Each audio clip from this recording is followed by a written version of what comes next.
And in today's video, we're covering another segment, this time the venerable and lovely Vegas-style table shuffle. And it's many uses and many ways of doing it, from the back, from the front, and how you can look fancy showing and impressing all your friends. So that said, let's jump into it. In this shuffle, I wanted to credit Martin Nash, who was a big person who really used the shuffle because he did a lot of Vegas-style themes and stuff of that nature doing it. As well as, there's many other magicians, but Martin Nash is the first one that comes to mind when doing this shuffle. To begin, and I wanted to credit him for that. To begin, we have the packet right here on the sides, okay? And we're going to divide it first into two. We can use our right or left hand, doesn't really matter. Just middle finger, thumb, lift up, and about half, and we lift it to the side. So we have pack here, about even, and depending on which method we use for it. Now, in the case that the packets are uneven, or whichever the case, you can give it a tap beforehand, something I like to do. And excuse me if my hand gesture is a little bit off. There's a couple mosquitoes in this area I'm filming at. So then, to do the regular shuffle, let's say from the front, we'd have middle fingers, thumbs, middle finger, thumb, just like this. And the four fingers will be curled in. So it looks like this. Okay. And be right there. We want to give the packet a V. A V allows the packets to be shuffled like so. Okay. So a slight V or bigger V, however you want to do it. We just want to create an imaginary X where the packets will be combined together or mixed together. Because if we don't create that pack point, then we'll just be shuffling. We'll be like riffling cards, but nothing will happen. So we want to create an imaginary X where both of them coalesce together in between. So I drop off a couple cards, then I shuffle like so,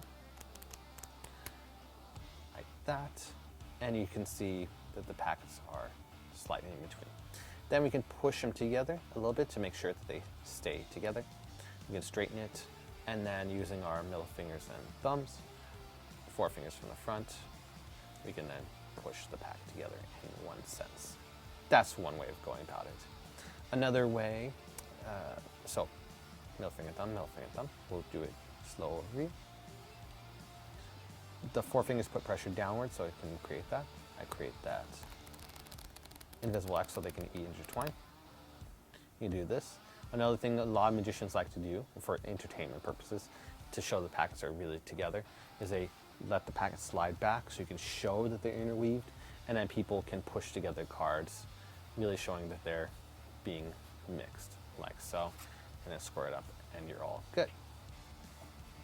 That's another way that the packets can be intertwined and mixed to show this level of fairness, usually in red-black color separation effects.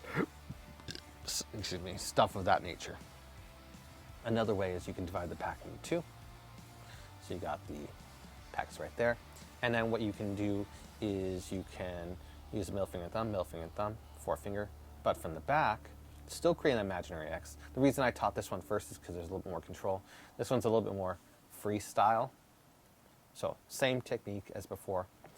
And we create that imaginary X, but we have to go from there, and you can get that. I almost kind of like this freestyle one from the back more, but you first want to get the fundamentals of first making sure you get the packets intertwined. It's just this freedom of it. And this is the one Martin Nash, I believe, taught in his older DVD series. It was like way back. I don't know when he filmed it, like in the 70s, 80s, 90s? I don't know.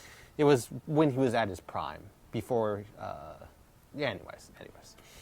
So then we got that, and rest in peace, Martin Nash. So great, one of my favorite entertainers.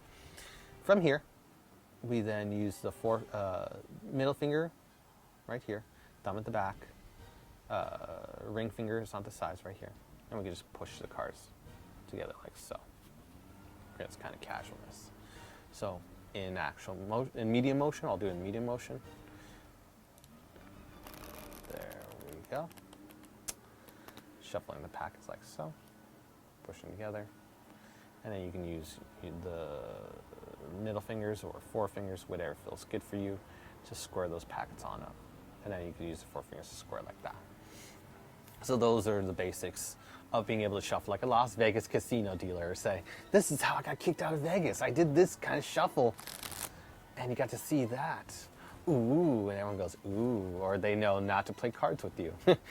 Quickest way to do that. Well, actually, second quickest, I think. Maybe the quickest. I still think number one is that is the quickest way to get kicked out of a casino. Or out of your friend's little gambling event, whatever it is. And then the ways to control it are nearly infinite for whatever the context is. I'll give a couple ideas as I love to do. In essence, let's say we had a card, 10 of clubs in this case, okay? And I'm leaving it face up for demonstration purposes. I dribble the cards. Let's say we dribble the cards and we lift up, so we got a break. So dribbling the cards, leaving a jog right here and dribbling it forward so it looks like it's mixed. Got the jog at the back. Lift up at the jog, put your pinky inside as you square everything. Then using your thumb to maintain pressure so it doesn't look like there's an obvious break right there. Thumb can maintain pressure downwards, or you can use your forefinger to cover, whichever. And then you can go with a riffle like this. Cards are hopelessly lost. Something to that nature. And then from there, you can step the packet forward, middle finger and thumbs, other fingers coalescing, step the packet forward. You can set it on the table, and then you can proceed to do a riffle shuffle. But in this case, making sure that the selection goes on top, square everything up, like so.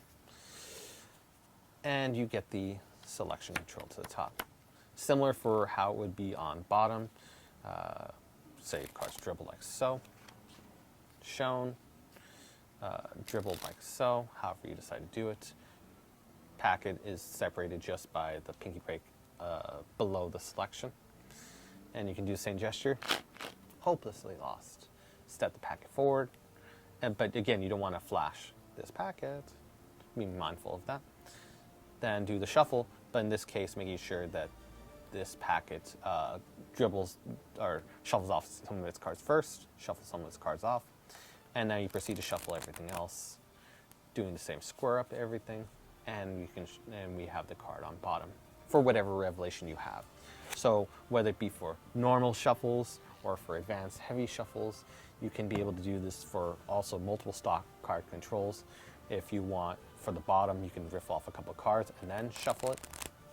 If you have a stack or something of that nature, you read a card trick that needs a stack and you want to maintain it. Or if you want it to control to the top, just be mindful where the packet is as you shuffle. So this is the upper packet, goes over, and you can shuffle everything off. But you can make sure that your stack of cards is safe for whatever purpose you need it for. So that is a Las Vegas style shuffle. A couple different uses and ideas you can use it for in Magic controlling cards. And just overall, a very useful shuffle that I hope finds a place for you in whatever context, when there is obviously a table. Otherwise, if not, we offered, like the previous videos, a Hindu shuffle, as we covered, a jog shuffle, in the hands riffle shuffle, whatever it is. But for that right time when you got the table, oh man, it just brings a smile to my face to be able to do this style shuffle. It just looks so great. So with that said, hope everyone has a wonderful day and see you in the next video.